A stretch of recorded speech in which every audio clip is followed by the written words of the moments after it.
TK dulu, ada yang memang langsung masuk, ada pindahan dari SD, ada yang masuknya udah 9 tahun, tergantung dari biasa kalau orang tua. tunarungu itu dia bawaan dari lahir atau emang ada? Nah ini kalau penyebab tunarungu berbagai macam faktor, bisa jadi prenatal sama prenatal ya. Nah kalau yang biasanya yang pernah ditemui sama ibu, dia lahir normal. Nah ada misalnya ada yang lahir normal, tapi ketika kalau dulu ada ayunan itu ya, nah ternyata ketok ujung lemari, akhirnya kehilangan pendengaran. Lahir normal, dia kena penyakit gondongan. Ya, demam tinggi, jadi masuk ke radang telinga langsung hilang juga pendengaran.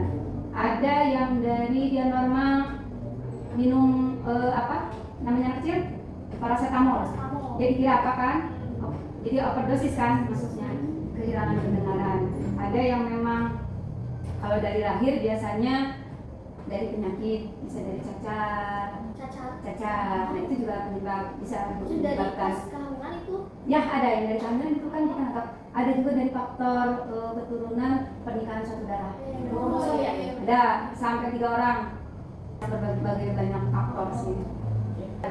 Strategi apa sih yang digunakan guru atau orang tua untuk membantu anak dalam belajar?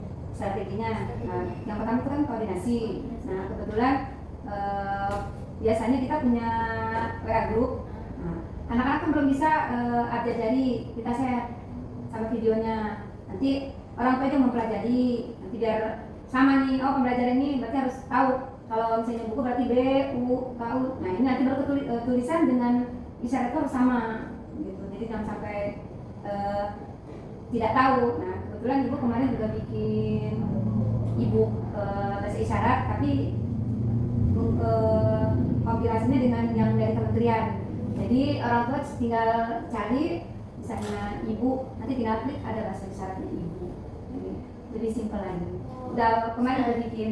Jadi antara orang tua dengan guru itu harus saling. Ya, biar tidak miskomunikasi. Terus apakah ada program khusus untuk pembelajaran alat buat anak-anak? Ada. Kita punya sama dengan yang reguler dari apa? CPTP itu sampai Proka, Prosem, belajar. Kita kan nggak menggunakan yang pembelajaran dalam RPM. Oh itu ada khusus juga ya? Sama. Kebetulan kan kalau yang lihat yang reguler kan panjang sekali ya. Nah, kemarin itu memodifikasi RPM-nya lebih simpel, tapi tidak keluar dari 4 komponen itu kan harus ada semuanya. Sudah. Nanti bisa di-share kalau misalnya perlu contoh. Ada, jadi disesuaikan dengan kemampuan siswa melalui hasil asesmen. Bisa dijelasin Kak Ibu apa kesulitan yang Ibu pernah rasain, kesulitan terbesar dalam mengajar sesuatu ini, dan bagaimana cara Ibu untuk mengatasinya? Kesulitan, ya itu yang dengan hambatan paling. Jadi ada yang tunarungu dengan hambatan. Jadi dia memang tunarungu tapi dengan tunagrahita. Jadi kemampuan ini sekarang nih dia semakin menurun ada. Jadi dia biasa sekarang tambah menurun, hanya gini aja. Nulis, menebalkan, tapi kita tetap, jadi harus ditunggu nih kalau yang dengan hambatan. Ketika menebalkan kita yang harus nungguin sampai, kalau misalnya belum bisa, tangannya kita pegang sampai dia ini kita nunjuk satu-satu. Yang lain kan sudah nulis. Nah ini yang dengan hambatan itu kita harus di depan dianya, itu hidupin satu-satu, terus harus sabar ya.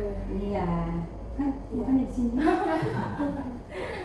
Gitu sih, yang itu yang dengan hambatan sih. Berarti harus ada metode-metode yang khusus juga ya Bu buat Nah itu juga lisensi itu. Jadi kita harus tahu ya? Ya, nggak pukul rata. Iya. Itu sih. Ibu maaf bertanya juga. Kalau untuk proses interaksi sendiri antara sesama tunarungu ini bersama teman-teman di kelas itu bagaimana Ibu? Pakai bahasa isyarat. Mereka bicara, malah ngobrol. Begitu.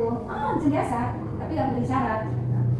Cuma ibu belum menerapkan bisido, karena bisido itu di luar ini nanti aja sudah lulus baru mereka menggunakan sini. Jadi kita masih menggunakan CD, sistem isyarat bahasa Indonesia. Yang ada kampusnya itu, yang ada di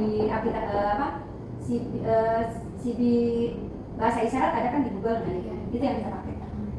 Jadi pakai sama ini. Berarti sama aja ya Bu untuk interaksinya Menggunakan bahasa isyarat. Apakah guru di sini wajib menguasai bahasa isyarat? sangat wajib, tapi di sini karena ada yang spesialisasi. Nah, jadi ada beberapa kelas yang memang spesialisasi. Kalau untuk yang kelas rendah kebetulan ibu, ada yang di SMP sama SMA. Kalau ibu semuanya dari kelas dasar karena kebutuhan yang ke sananya jadi dari ibu dulu, kelas satu dari ibu. Tapi gue mau nanya, kalau tahapan misalnya kan kalau di sekolah reguler nih kelas 1 tuh harus minimal bisa ini, nanti naik kelas 2 harus bisa. Ya, Kalau di sini sama. seperti apa? Sama. Kalau yang kelas dasar mereka harus tahu dulu misalnya abjad jari dulu. Nah, nanti dari abjad jari kita menggunakan gambar-gambar. Lebih banyak di gambar-gambar visual ya. Nah, nanti per huruf dulu. Nanti kita sambungkan. Kadang-kadang kalau untuk yang di kelas tunarungu itu kita menggunakan secara tulisan ada sambung. Karena itu harus menjadi satu satuan. Misalnya ibu beli baju, berarti kan ini ibu beli, berarti satu ini kan, berarti bukan per huruf. Kalau udah dikasih lengkung berarti udah satu kata. Ibu beli baju. Jadi kalau tidak pakai lengkungan seperti itu berarti satu per huruf. Ibu beli baju. Nah, kalau sudah dikasih lengkung berarti udah satu. Ibu beli baju. Jadi per lengkung. Dan mereka juga kenapa harus per lengkung dan harus begitu? Ibu beli baju kan begitu ya. Nah, ibu mau kemana? Nanti ada kalimat yang memang ada pertanyaan. Jadi mereka harus tahu. Kayak nutup pintu kan. Kalau sebelum kita ajarin nutup pintu, tidak. Itu ada pembelajaran PKPBI. Jadi ada pembelajaran PKPBI dengan bicara. Jadi kalau PKPBI untuk persepsi bunyi, maksudnya kayak tadi, kayak makan anak tunarungu tang teng, nah itu. Karena kan mereka nggak dengar. Kita yang, aduh, pelan. Makanya ada suara, tidak ada suara. Jadi mereka harus tahu. Karena kan mereka nanti bersosialisasi. Itu ada PKPBI, nanti nyambung penari. Jadi banyak kalau untuk di sini. Bu, bagaimana sih peran lingkungan dalam perkembangan anak khususnya? Peran lingkungan ya. Di sini peran lingkungan. Jadi terutama untuk yang guru-guru, mereka sudah tahu cara berkomunikasi dengan mereka. Jadi di sini ada komunitas belajar. Jadi bagaimana mereka berkomunikasi dengan anak-anak tunarungu. Orang tua juga sama. Kemudian sesama mereka kan teman tidak hanya tunarungu saja kan, dengan anak-anak yang Bilqis. Sekarang kan suka main sama mereka komunikasi seperti biasa. Kalau untuk prasarana dan prasarana di sini yang lebih menonjol mungkin yang tunanetra. Ada kan yang isi, kemudian yang kuning itu, nah itu akses untuk tunanetra.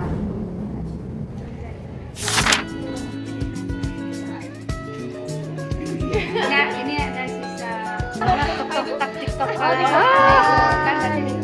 Iya, betul.